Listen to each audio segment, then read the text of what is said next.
Eu saúdo a igreja com a bendita paz do Senhor e Salvador Jesus Cristo. Muito bom estarmos aqui. Muito bom estarmos aqui. E interessante que, melhor do que estarmos reunidos, é estarmos reunidos no mesmo Espírito. No mesmo Espírito, para adorar ao Senhor, para engrandecer o santo nome do nosso Senhor e Salvador Jesus Cristo. É interessante, porque quando o Senhor está no comando daquilo que nós fazemos, parece que tudo acontece certinho, direitinho, encaixado, uma coisa fala da outra, e assim o Senhor fala nos nossos corações. Eu agradeço a oportunidade que o Senhor me dá de mais uma vez meditar com os irmãos na palavra de Deus. Estava pensando o seguinte: quando nós preparamos uma mensagem, geralmente damos a ela um título, não é? Um tema sobre o qual nós vamos falar. Aí eu estava pensando o seguinte: eu tenho um título para a mensagem de hoje, mas eu tenho certeza que não é esse título que vai falar aos seus corações, mas é a palavra de Deus que vai falar. O título eu procuro dar com relação ao assunto trabalhado, estudado e meditado, mas o Espírito Santo pode mudar tudo. Pode mudar tudo, não é? Porque tudo está no controle dele. Este é um culto dirigido pelo Espírito Santo de Deus. Então, que ele fale aos nossos corações e que ele domine tudo quanto será falado aqui.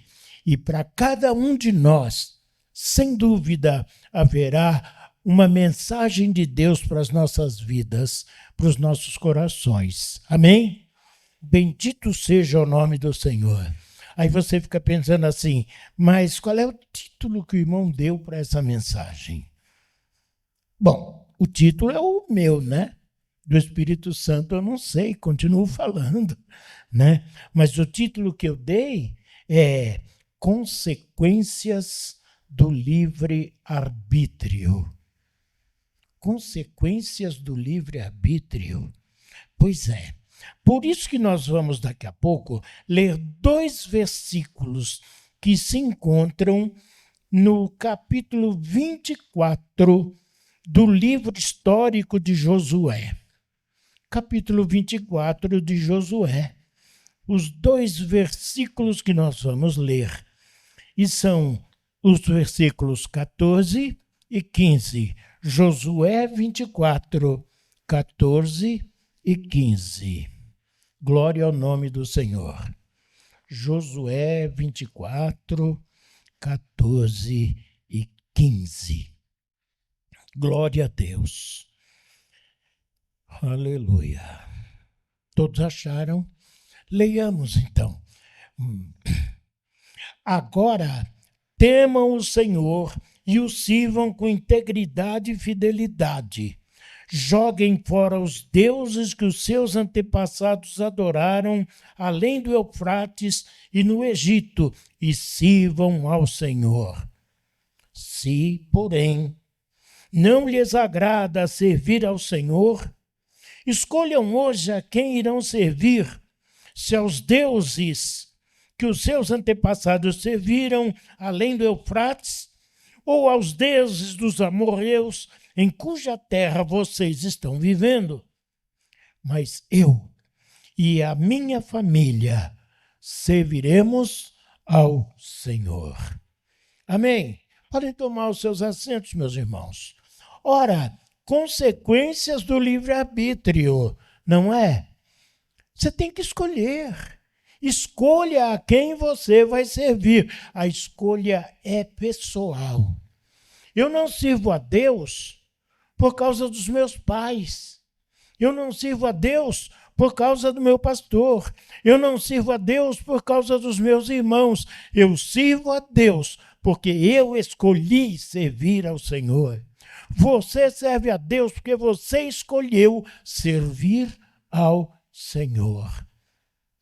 Nós não temos aquela coisa de tradição religiosa da família, né? Por aí existe, né? Eu sou evangélico porque a minha família toda é evangélica, então eu também sou. Eu sou católico porque a minha família toda é católica, então eu também sou. Não. O Senhor nos chama individualmente. Quantos na igreja têm a família descrente? Não quer saber do Senhor Jesus, mas está fiel ali, servindo ao Mestre. A escolha é pessoal. A escolha é nossa, queridos irmãos.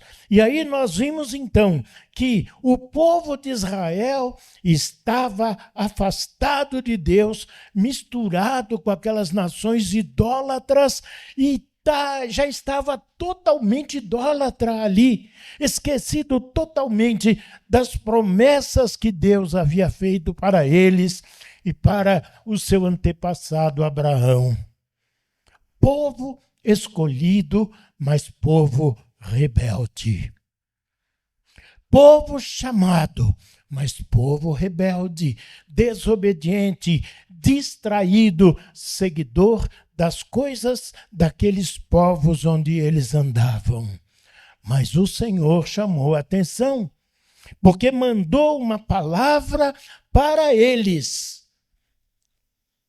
Temam ao Senhor e o sirvam com integridade e fidelidade. Joguem fora os deuses que os seus antepassados adoraram além do Eufrates e no Egito e sirvam ao Senhor. Muito bem, a mensagem do Senhor. Agora Josué diz, tem uma coisa, se para vocês essa mensagem não serve, resolvam o que vocês querem. Aí o livre-arbítrio. Decidam o que vocês querem. Porém, tem uma coisa que eu vou contar para vocês. Eu e a minha família já decidimos. Nós serviremos ao Senhor. Acho que nós fizemos aqui a mesma escolha. Nós serviremos ao Senhor. Nós não servimos ao Senhor por causa de coisas maravilhosas que nos aconteçam materialmente. Quantos vêm dizendo que servem ao Senhor porque Deus dá riqueza, porque Deus dá isso, porque Deus dá aquilo. Eu vou à igreja porque eu estou procurando tal coisa. Eu vou ao culto porque eu estou precisando de um emprego diferente, onde eu possa ganhar muito bem. O Senhor não está aqui para resolver os nossos problemas materiais. Isso não importa, e vocês vão ver no decorrer do que nós estamos falando. Interessante que Josué reuniu todos. Reuniu o povo, os sacerdotes, todo mundo. Era a igreja, os pastores da igreja, todo mundo ele reuniu. Porque o Senhor precisava falar, ou queria falar, com todos eles. Colocá-los numa situação de escolher. Interessante que a convocação também levou Josué a mostrar qual era o que era aquilo que ele queria, servir ao Senhor. Se vocês quiserem servir ao Senhor, venham comigo. Se vocês não quiserem, cada um escolha. Cada um escolha. A decisão de Josué, que foi tomada ali no final do versículo 15, não foi um simples expediente retórico que fosse comover a multidão. Não, Josué não falou que ele e a família serviriam a Deus para motivar as pessoas. Não, ele falou aquilo que ele estava fazendo e ia fazer. Às vezes nós ouvimos certas coisas que são faladas para motivar as pessoas na igreja. Quem motiva as pessoas na igreja é o Espírito Santo de Deus. Não somos nós. Nós não motivamos ninguém. Se o Espírito Santo não interferir, se ele não for ao coração de cada um. Por isso, a fala de Josué não foi um expediente retórico, simplesmente. Nenhuma decisão de servir ao Senhor é estimulada por atos humanos. Nenhuma. Nós vemos tantos pregadores por aí, e pulam, e falam, e fazem isso, e desce do púlpito, e sobe no púlpito, e corre no corredor da igreja, e não sei o quê. Você não estimula ninguém a servir ao Senhor, mas o Espírito Santo, que aqui está e que está entre nós, esse nos estimula a servir ao Senhor. É por isso que nós dizemos, eu e a minha família, se a minha família quiser comigo, não é? Certo? Eu e a minha família serviremos ao Senhor. Amém? Glória a Deus por isso. Ora, então, continuemos verificando. Aquele povo estava afastado, totalmente distante, imerso na idolatria. Meus irmãos, quando se fala em idolatria, normalmente as pessoas pensam nas imagens de escultura, não é? A idolatria, já pensa lá na Igreja Católica, as imagens, não sei o quê. Ah, mas isso é idolatria.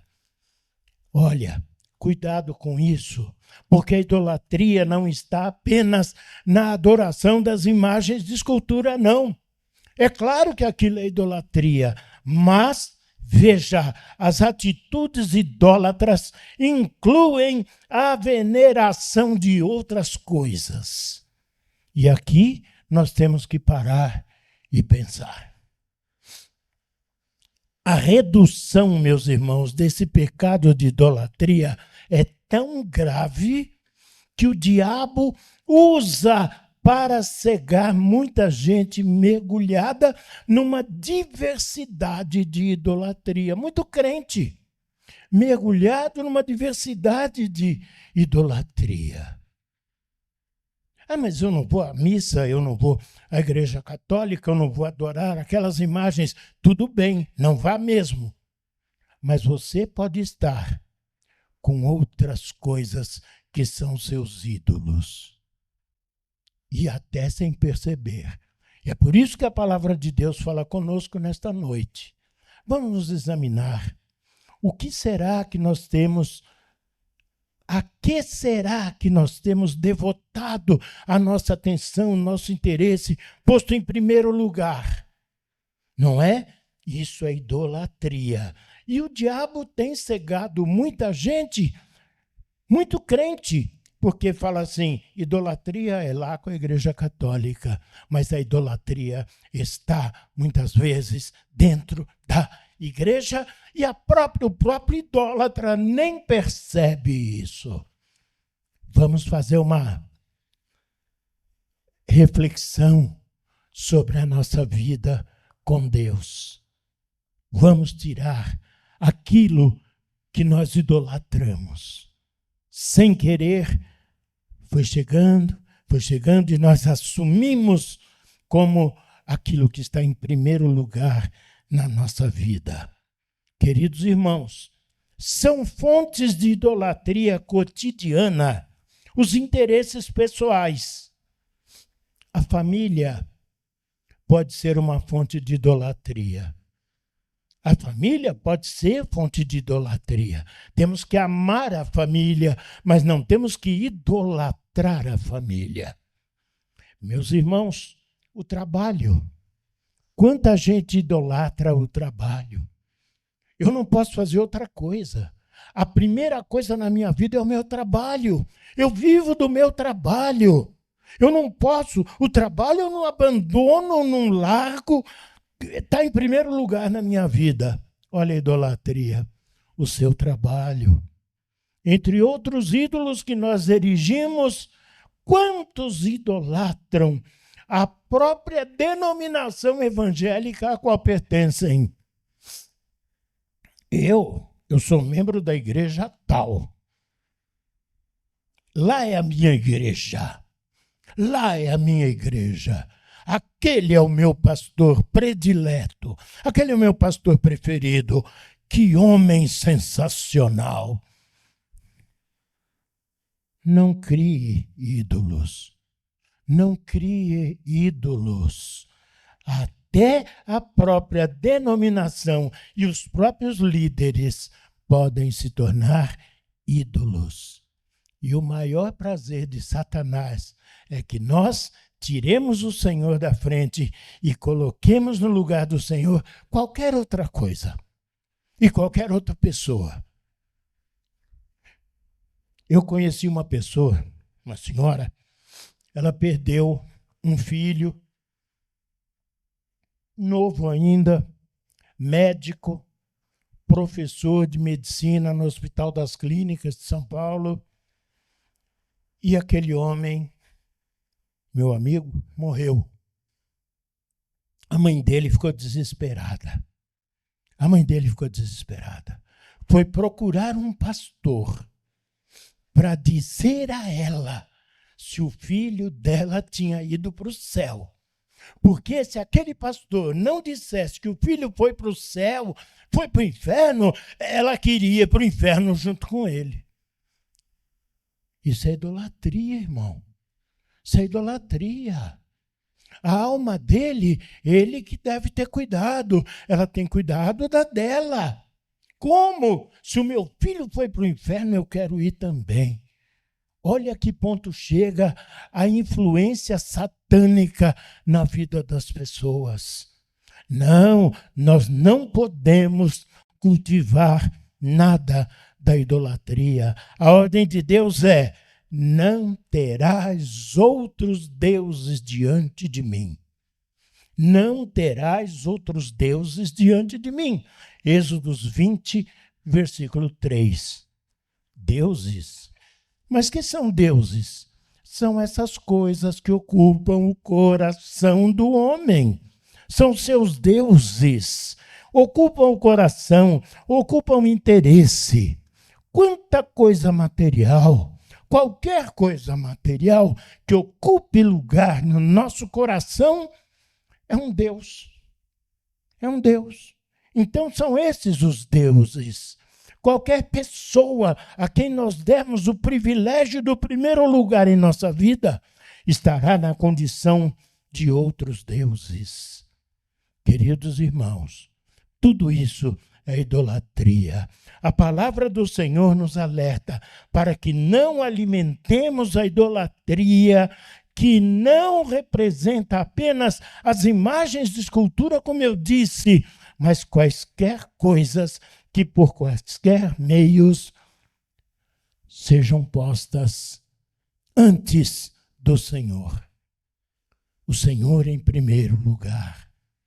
Honra ao Senhor em primeiro lugar. Confia nele em primeiro lugar. Agora vejamos, servir ao Senhor é fruto da decisão humana, como eu disse. Servir ao Senhor é fruto da decisão humana. Há pessoas que forçam a conversão de parentes, de amigos. Você vai, anuncia o evangelho, mas depois você se torna, na verdade, um chato em cima da pessoa. Porque você quer converter de qualquer jeito aquela pessoa. Quem disse que esse é um papel do crente? Não somos nós os que convertem pessoas. Nós não convertemos ninguém. Nós anunciamos a palavra de Deus. E o Espírito Santo é que entra para converter aquele que se abre para tal. Então, não forcem a conversão de seus parentes e amigos a Cristo. Eu já vi gente forçando batizar o parente que não queria, mas exerceu uma influência tal que pegou o camarada e levou para batizar. O que é isso? Não forcem, não. A conversão não é feita por nós pelo homem. O convencimento do outro é feito pelo Espírito Santo. A palavra de Deus diz que ele convencerá o mundo. Convencerá o mundo do pecado, da justiça e do juízo. Não sou eu quem convence do pecado, não sou eu quem convence da justiça e nem do juízo, mas é o Espírito Santo que, indo ao seu coração, à sua mente, convence você. Eu estou em pecado, eu preciso ser justificado. Entendeu? Não force a conversão de ninguém. A nossa missão é anunciar o Evangelho e fazer discípulos. Aí você fala para mim assim, pastor, fazer discípulo envolve a gente trazer a pessoa e conduzir. Não é verdade? Sim, fazer discípulo. Mas eu quero também que vocês entendam, discípulos não são trazidos no laço. Nós precisamos entender a palavra de Deus. O Senhor falou assim, ide e fazei discípulos em todas as nações. Ide e fazei discípulos em todas as nações. Mas ele não deu um laço para a gente. Joga o laço e faz discípulo. Joga o laço e faz discípulo. Não, Jesus não fez isso. Nós temos que ser imitadores de Cristo. Ora, a nossa missão é fazer discípulos daqueles que decidem vir, convencidos pelo Espírito Santo de Deus. O Espírito Santo vai, convence, o homem vem e se torna discípulo. Esse cresce, esse é salvo, esse vai adiante. Fazer discípulo é isso. Lucas capítulo 9 e versículo 23. Né? Jesus convidou os 12. Não convidou? Ele chamou um, segue-me. Jesus disse o quê? Segue-me. Ou seja, decida o que você vai fazer. Eu estou convidando. Jesus não amarrou ninguém.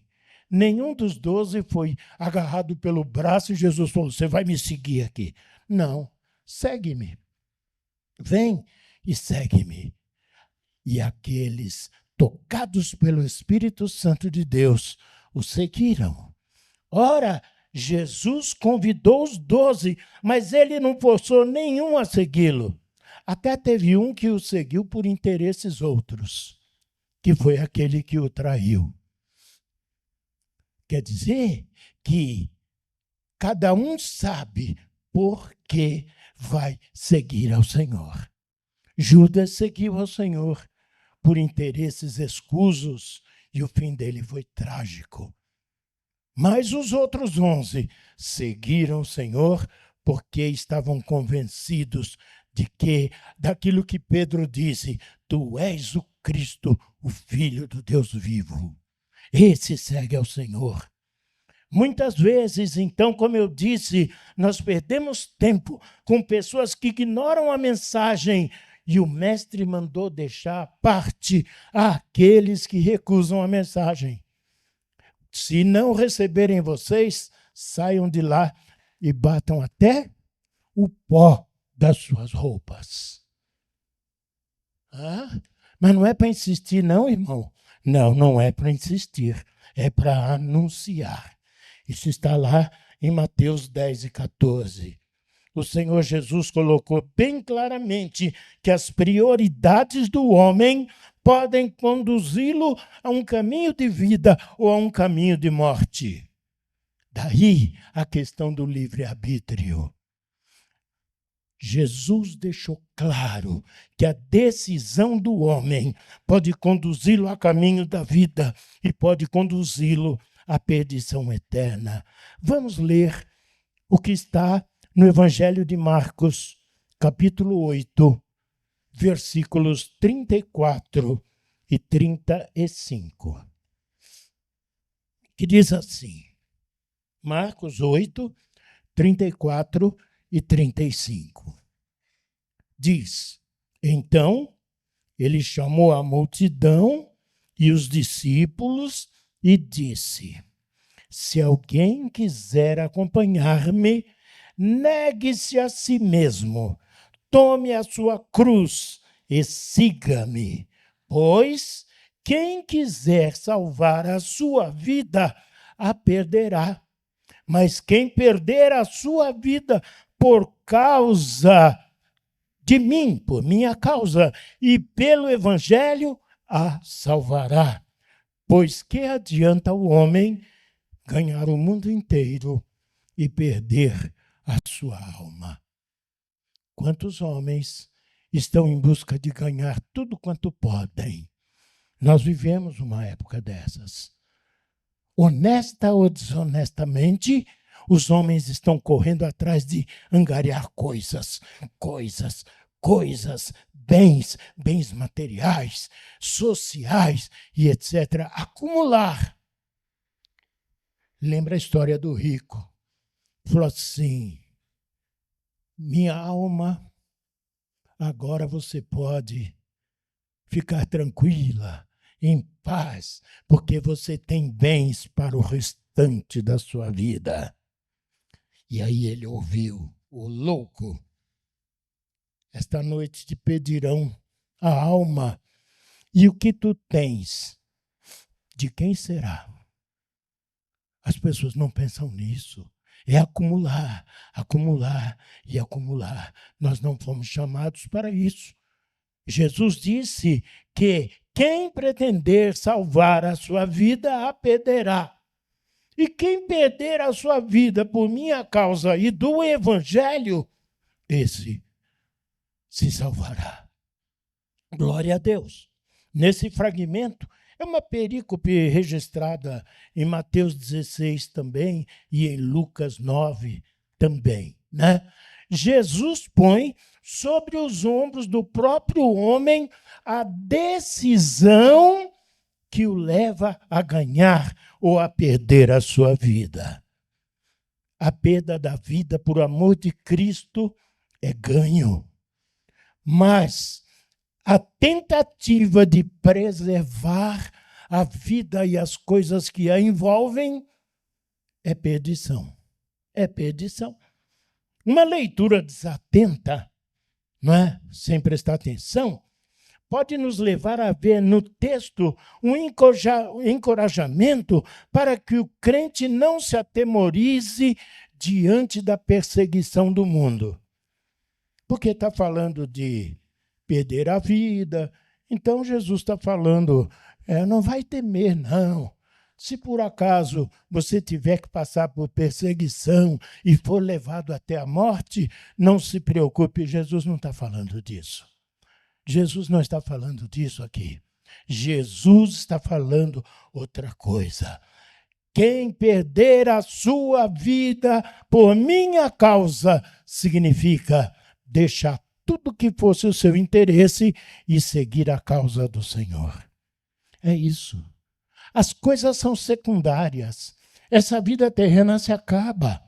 Por mais que você junte, por mais que você tenha, para quem vai ficar? Para os meus filhos. Você já sabe de tanto caso, né? Homens lutaram, batalharam, juntaram, morreram e os filhos devastaram tudo que o pai deixou. Que sacrifício estúpido aquele. Juntar para os meus filhos. Juntar para os meus filhos.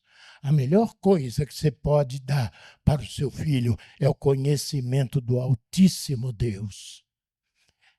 É o conhecimento das Escrituras Sagradas. É levá-lo para o caminho de Cristo Jesus. Porque os bens desse mundo passam. O mundo passa. E a sua concupiscência.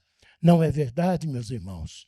Então veja, ganhar a vida por amor de Cristo ou perder a vida sem o amor de Cristo. Então, cuidado com a leitura desatenta.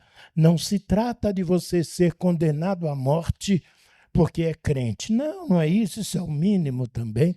Não é verdade? De alguma forma você vai morrer. Eu também. Então, vamos lá. Nós devemos considerar que as Escrituras relatam muitos casos de martírio dos santos, é ou não é?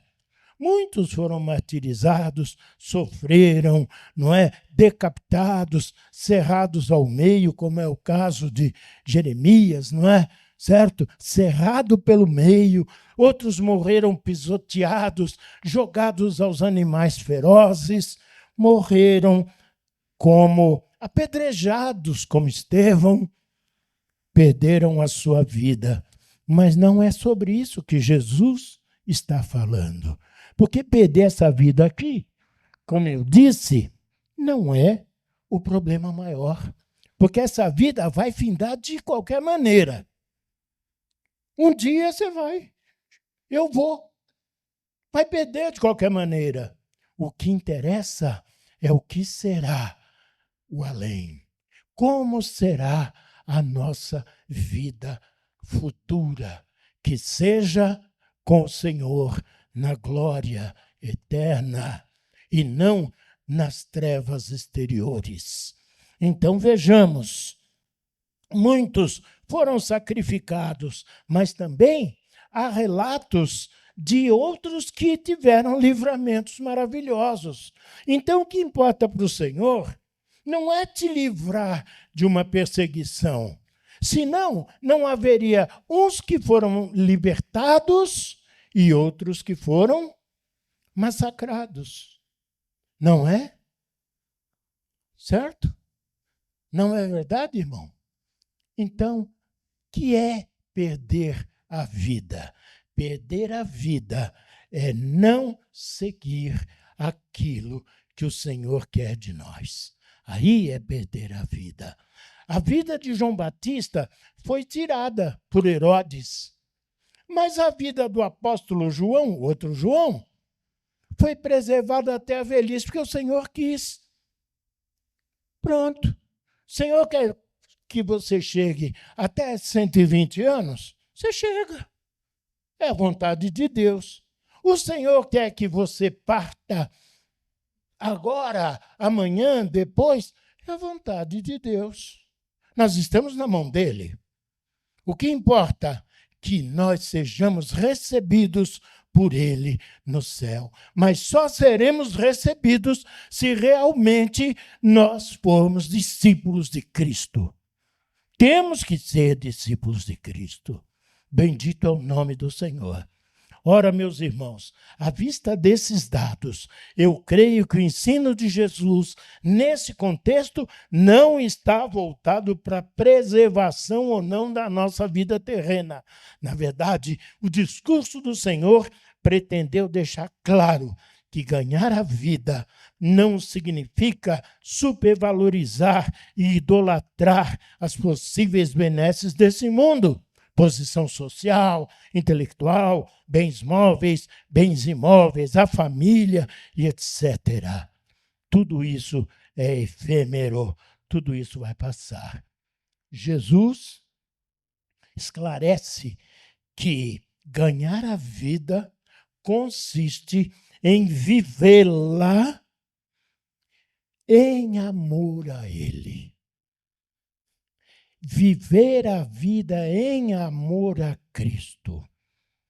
Mas viver a vida em amor a Cristo não é dizer, eu amo a Jesus. Ora, todos dizem isso. Eu amo o Senhor. Eu amo o Senhor. Mas você precisa amar o Senhor de verdade. E amar ao Senhor de verdade é estar a serviço dele. Não é estar ao seu próprio serviço. Eu amo o Senhor Jesus, mas eu estou lutando tanto para conseguir isso, conseguir aquilo, trabalhando, negociando, porque eu preciso disso, preciso daquilo, mas eu amo o Senhor. Não é isso que o Senhor quer. Não é isso. Ele mesmo diz, para você não ter a preocupação com o que vai comer, o que vai vestir, ou como vai ser o seu dia de amanhã, porque o Pai que está nos céus conhece as suas necessidades e Ele as supre. Ele supre. Você não precisa se matar de trabalhar. Manhã, tarde, noite, madrugada, trabalhando, que nem doido, trabalhando, porque eu preciso juntar para comprar. Eu preciso. Não, não faz isso não, irmão. Faça só o necessário. Faça o necessário. Mas ponha em primeiro lugar o quê? O Senhor. Coloque-se a serviço dele. Por quê? Dele, por ele e para ele são todas as coisas, e nós cantamos aqui. Dele, por ele e para ele são todas as coisas. Dele, por ele e para ele é você. Dele, por ele e para ele sou eu, somos nós. Glória ao nome do Senhor. Bendito seja o nome do Senhor. Consequentemente, meus irmãos, perder a vida nesse contexto é o resultado, tem um resultado muito pior. Perder a vida é um resultado muito pior do que aquele que eu falei de enfrentar a morte física. O grande problema é a morte eterna, é o afastamento de Deus, é a tristeza eterna, a dor eterna de viver sem Deus na eternidade, no sofrimento eterno. O homem perde de fato a sua vida quando prioriza a concupiscência dos olhos e da mente. Isso conduz à morte eterna. Está em 1ª carta de João, capítulo 2, versículos 15 a 17. Meus queridos irmãos, meditemos nisso. Vamos andando agora para a conclusão dessa mensagem. A história do povo de Israel é uma clara lição para a igreja deste tempo. Aquele povo caiu no pecado da idolatria, por isso perdeu batalhas, teve prejuízos enormes, foi perseguido por inimigos, tornando-se cegos e surdos para o Deus que os tirara da terra do Egito. Você sabe o que simboliza a terra do Egito? É o mundo de pecado. O Senhor te resgatou de lá. O Senhor te tirou do Egito, te trouxe para os caminhos dele. Agora, nos caminhos dele, quantos se esquecem? Quantos abrem mão dessa bênção do Senhor de ser tirado da escravidão do Egito, que é esse mundo? Se esquecem e retornam e andam por lá e querem voltar, como Israel, querem voltar ao Egito e se queixam que a vida lá era melhor. Choravam quando estavam na escravidão, mas depois pretendiam até voltar. Não seja um deles. Não seja um deles. O povo de Israel caiu no pecado da idolatria. Por isso se fez um povo surdo para Deus.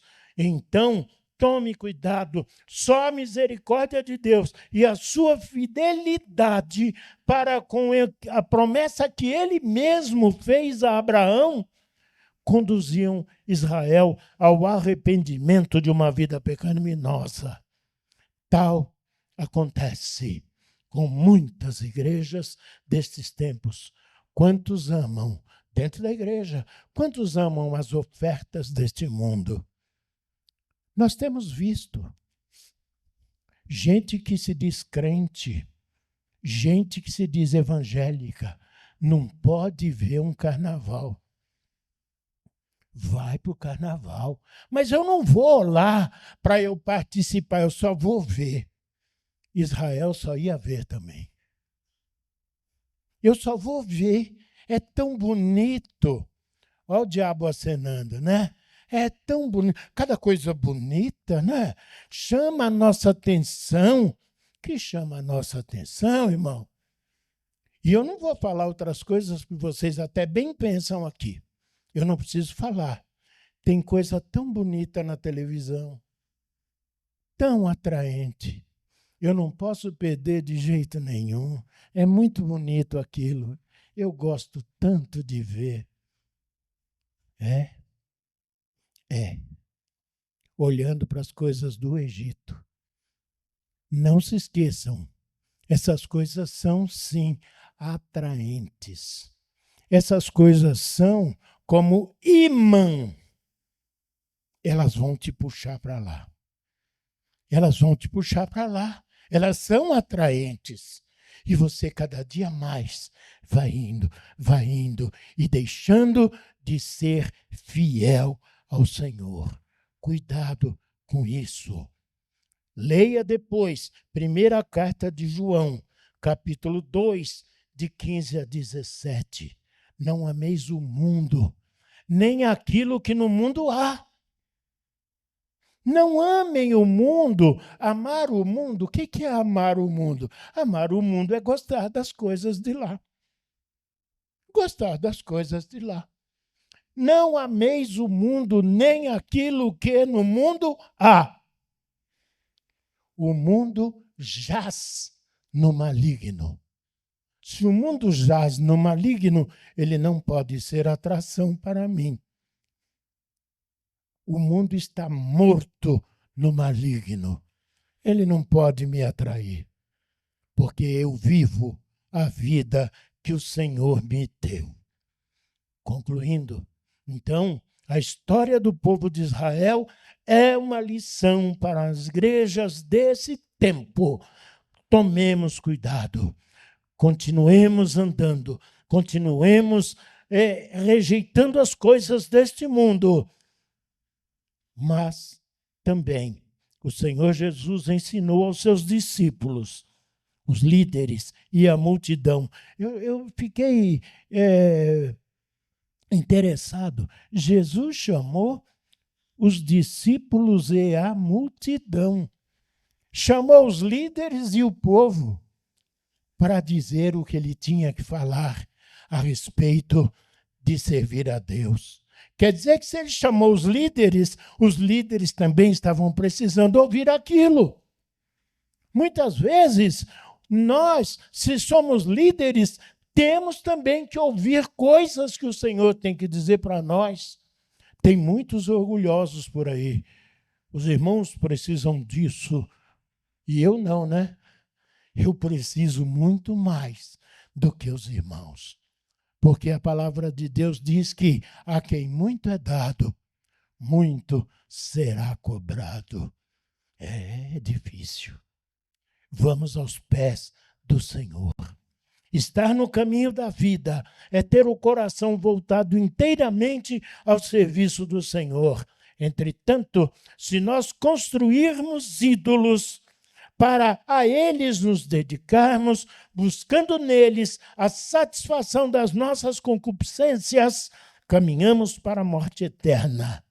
Seja a nossa compreensão baseada nas palavras de Paulo na Epístola aos Efésios, capítulo 1, versículos de 3 a 6, quando Paulo diz: Bendito o Deus e Pai de nosso Senhor Jesus Cristo, o qual nos abençoou com todas as bênçãos espirituais nos lugares celestiais. Deus nos abençoou com todas as bênçãos. Oh, que maravilha, hein? Deus nos abençoou com todas as bênçãos. Quais? Todas as bênçãos espirituais. Onde? Nos lugares celestiais em Cristo, como também nos elegeu nele, antes da fundação do mundo, para que fôssemos santos e irrepreensíveis diante dele em amor, em caridade. E nos predestinou para filhos de adoção por Jesus Cristo, para si mesmo, segundo o beneplácito de sua vontade, para louvor e glória da sua graça, pela qual nos fez agradáveis a si no amado. Amém. Glória a Deus, que nos tem enriquecido nas regiões celestiais em Cristo Jesus. Não interessa nada daqui, meu irmão. Faça o necessário. Claro, você não vai ser um relaxado, um jogado qualquer. Você tem que se cuidar. Você ainda está nesse corpo que vai ficar. Mas saiba, esse corpo vai ficar e todas as coisas que servem a esse corpo também ficarão. Mas nós temos um lugar reservado na glória do Pai por Jesus Cristo, nosso Senhor e Salvador. Meditemos nisso, irmãos. Meditemos. Vamos ganhar a vida trabalhando para o Senhor. Não vamos perder a vida preocupados demasiadamente com as coisas deste mundo. Amém? Vamos orar ao Senhor. Bendito, Senhor, glória ao teu nome. Senhor amado, nosso Deus e Pai, nós te damos graças pela tua bondade e misericórdia de falar conosco, Senhor, ao nosso coração, através da tua palavra. Ajuda-nos, ó Deus, para que nós te sirvamos de coração e que nós não tenhamos os nossos olhos voltados para as coisas desse mundo, colocando-as em primeiro lugar, porque o primeiro lugar na nossa vida te pertence, Senhor. A glória é tua, o poder é teu, a majestade é tua, e nós somos teus servos e queremos te servir com fidelidade. Ó Senhor, ajuda na nossa fraqueza, ajuda-nos na nossa fraqueza, conduz-nos, ó Senhor, pelo teu Santo Espírito, é o que nós te pedimos, no nome do amado Senhor Jesus Cristo. Amém.